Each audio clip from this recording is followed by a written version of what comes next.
Hello, I'm Pastor Horace Douty in Lexington, Virginia, and each Sunday I bring you a meditation by way of YouTube, and I hope that if you enjoy these lessons that you will go to Horace Douty YouTube and click on like and subscribe, and then click the little bell icon so that you'll be notified when they're up. But normally you can get these every Sunday morning on YouTube.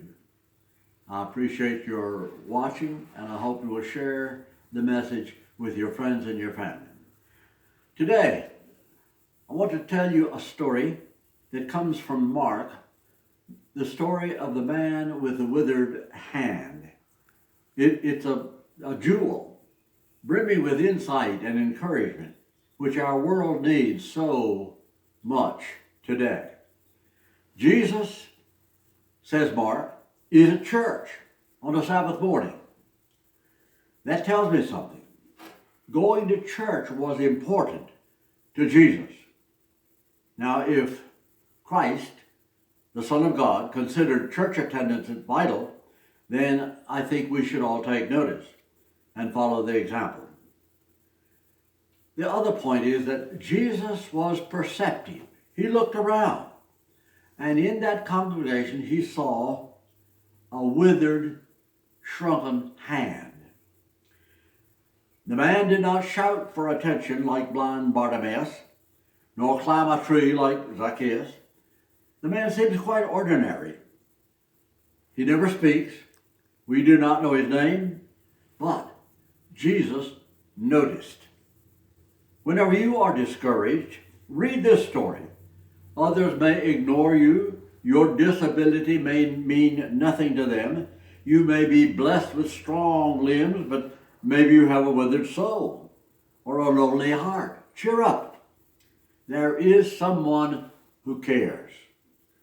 That same Jesus who noticed the withered hand and cured it is looking at you this very moment. He wants you to be well and happy and productive. He knows your problem. There's something else in the story that surprises me. Mark declares that Jesus looked around at the Pharisees with anger, despising their hypocrisy. Those public figures were unable or unwilling to distinguish good from evil. I pray that Jesus is never compelled to look at you or at me with anger. The lesson is this: be wise when you choose sides on the social and political and religious issues today.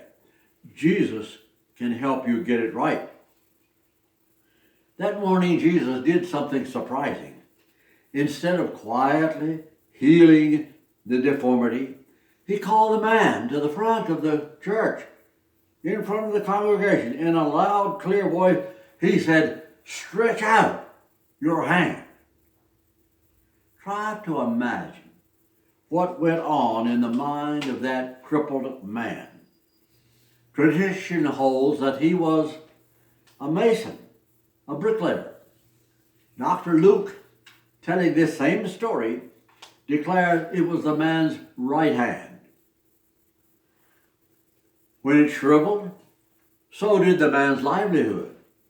He had been a good provider. He assumed it would always be so.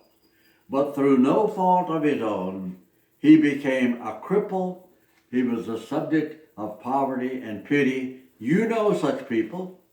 Yet the beauty remains: this man and others like him and like you are the ones that Jesus reached out to rescue.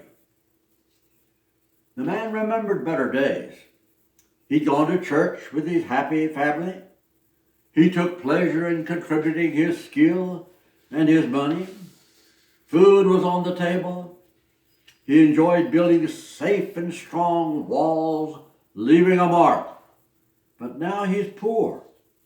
Even his neighbors stopped calling him by name.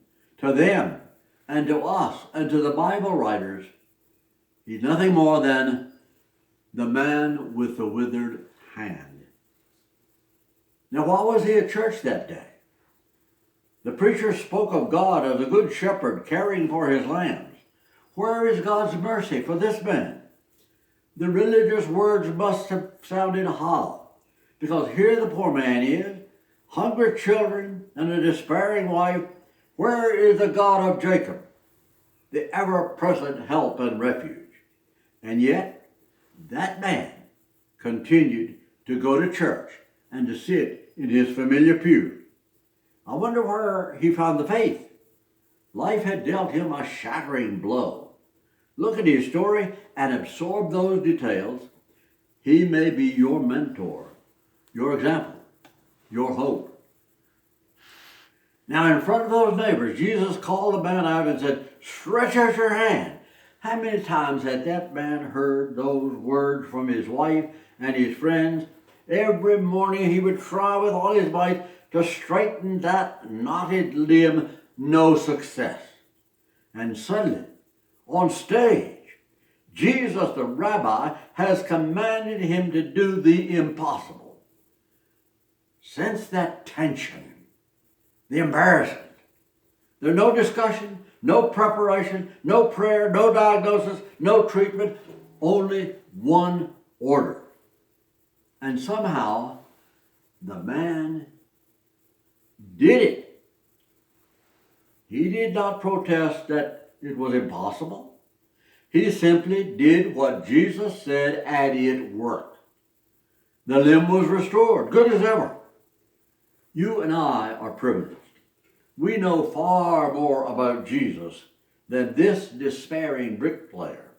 We know about the crucifixion and the resurrection.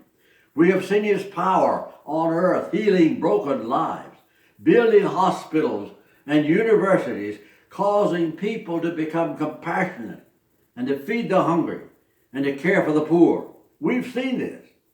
You know your own national heritage flourishing beyond all expectation for one reason.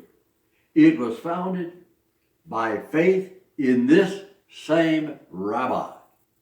The man with the withered hand knew none of what you and I know. You have your own withered body, your crushed ambitions, your unused brain. And when Christ says, stretch them out, do what the bricklayer did, and go on your way whole and rejoicing. Amen.